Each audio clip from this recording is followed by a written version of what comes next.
Здравствуйте, ребята! Сегодня мы поговорим и узнаем о дорожных ловушках, которые могут встретиться на проезжей части нашего города. Конечно, мы все соблюдаем правила дорожного движения, но есть такие места у дороги, которые нужно знать.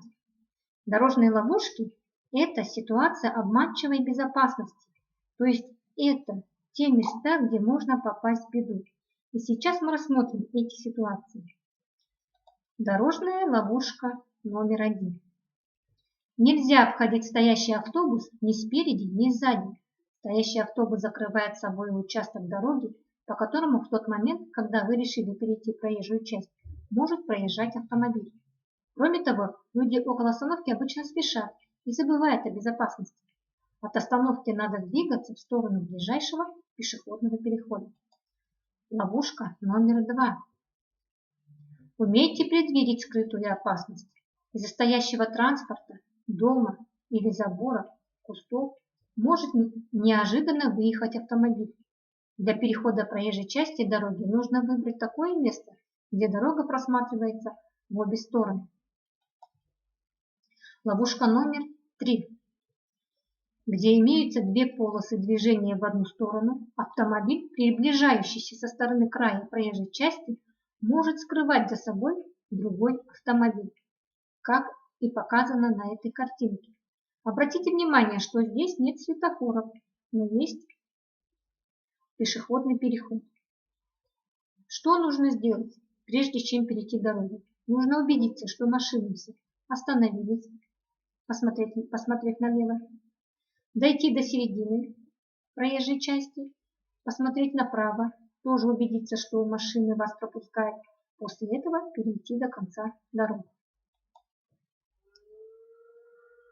Ловушка номер 4. И у светофора можно встретить опасность.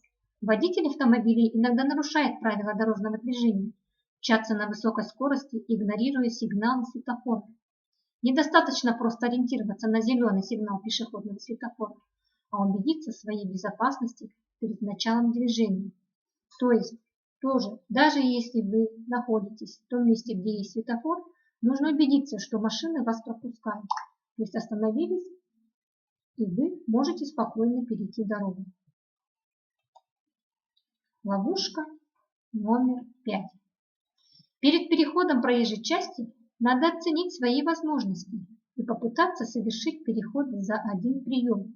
Если вам пришлось все-таки остановиться на сплошной линии разметки, то необходимо стоять, помня об автомобилях, двигающихся у вас за спиной. В этом случае нельзя у дороги стоять, баловаться или двигаться. Нужно дождаться, чтобы машины вас пропустили.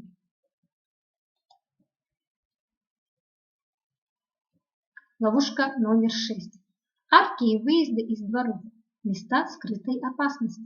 Во дворе необходимо быть бдительным, всегда смотреть во все стороны и прислушиваться к звукам приближающихся автомобилей. В этом случае тоже не забываем о своем безопасности. То есть нужно, прежде чем двигаться дальше, нужно убедиться, что не выезжает машина или наоборот не заезжает. После этого только переходить в проезжую часть.